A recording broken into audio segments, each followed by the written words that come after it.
ఎప్పటినుంచో ఈ ప్లేస్‌కి, దేవుడి ప్లేస్‌కి వెళ్ళాలని కోరిక. అదే సంవత్సరం నుంచి అనుకుంటున్నామండి. కానీ అవ్వలేదు. ఎందుకంటే మా మామయ్య గారు రీసెంట్‌గా పోయారు. సంవత్సరం పాటి వెళ్ళకూడదని ఆ బ్రాహ్మణుడైతే చెప్పాడు. ఈ రోజుల్లో ఈ రోజుల్లో ఎవరు పాటించటం లేదు. బట్ ఏంటంటే మా ఆయనే అన్ని కార్యక్రమం అంతా చేశారని కాబట్టి వెళ్ళడానికైతే నచ్చుకోలేదు. ఈరోజైతే కుదిరింది. హాయ్ అండి. Welcome to our channel Lakshmi Akshaya. ఇప్పుడు టాపిక్‌లోకైతే వెళ్ళిపోదాం. ఇది పొంచుమ దేవుడండి. ఒడిస్సా స్టేట్. చాలా అంటే సత్యం ఈ దేవుడు. చెట్టులోనే పుట్టింది ఈ దేవుడు. ప్లేస్ చూస్తున్నారు కదా అంతా. ఈ సరౌండింగ్‌లో అంతా పొలాలండి. చూస్తున్నారు కదా. లోపలికి వెళ్తే దేవుడు. మా పిల్లల ప్రదర్శనలైతే చేస్తున్నారు. ఈ చెట్టులోని దేవుడు పుట్టింది. నేను ఈ చివరకైతే చూపిస్తున్నాను. ఇంకా ఒరిజినల్‌గా దేవుడైతే ఉందండి. చాలా సత్యం ఈ దేవుడు. మా ఇంటి దేవుడు కూడా వినాయకుడు.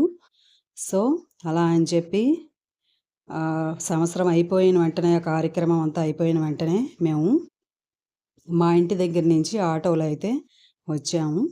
ఆటో చేసుకొని చాలా పీస్‌ఫుల్‌గా ఉంటుంది ప్లేసు. చాలా బావుంటుంది. చూస్తున్నారు కదా.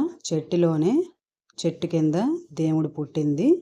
దానికి వెండితో అలంకరించారు దేవుడికి. చాలా సత్యం ఈ దేవుడు. ప్రదర్శనలు అందరూ చేస్తుంటారు వచ్చిన వాళ్ళందరూ.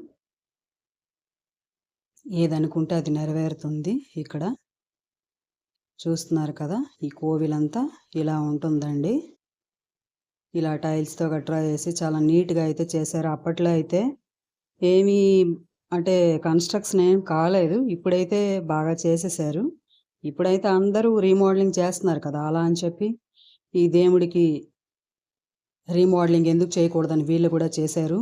ఫండ్స్ అయితే బాగా వచ్చాయి. సో, అలా అని చెప్పి ఇదంతా రీమోడలింగ్ చేశారు. చూస్తున్నారు కదా. ఆ చెట్టు కింద దేవుడు. ఇది వినాయకుడండి. వినాయకుడిది విగ్రహం అది.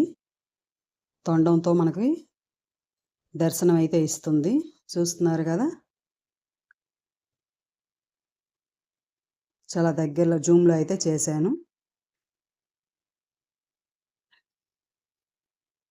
ఫ్యామిలీతో అంతా వెళ్ళాము. హ్యాపీగా దర్శనం అయితే చేసుకొనొచ్చాము.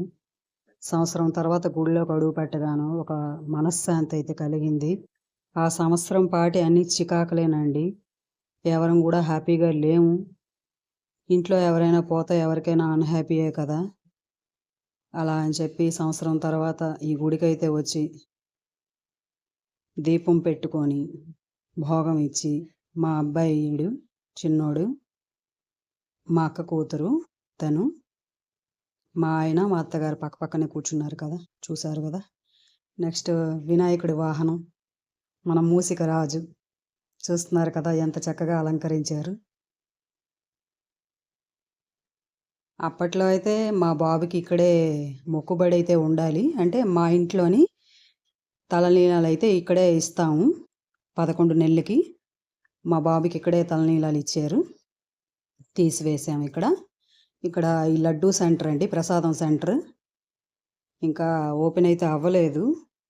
మేము కొంచెం చాలా వేరంగా అయితే వెళ్ళిపోయాము. కౌంటర్ టైమింగ్ అయితే ఉంది. గుడి వెనకాల ఇదంతా చూస్తున్నారు కదా. పొలాలు గట్రా. ప్లేస్ అయితే అదిరిపోతుంది. చాలా బావుంటుంది. మీరెప్పుడైనా ఒడిశా స్టేట్ వస్తే ఈ పొంచుమ గుడికి వెళ్ళండి. చాలా బావుంటుందండి. తెలిసిన వాళ్ళకైతే ఓకే. తెలియకపోయిన వాళ్ళకైతే నేను చెప్తున్నానండి.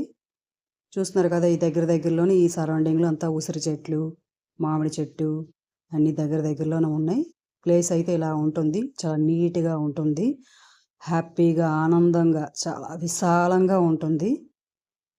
చూస్తున్నారు కదా. గుడి ముందు ఈ ప్లేస్ అంతా అండి. మీకు ఈ వీడియో నచ్చుతుంది అని నేను ఎక్స్‌పెక్ట్ చేస్తున్నాను. మీకు గనుక ఈ వీడియో నచ్చినట్లయితే నా వీడియోని లైక్ చేయండి, షేర్ చేయండి. నా ఛానల్‌ని సబ్స్క్రైబ్ చేసుకోవడం మాత్రం మర్చిపోవద్దు. ఇంకో కొత్త వీడియోతో మీ ముందుంటాను. నేను మీ లక్ష్మీ అక్షయ ఛానల్. Thanks for watching.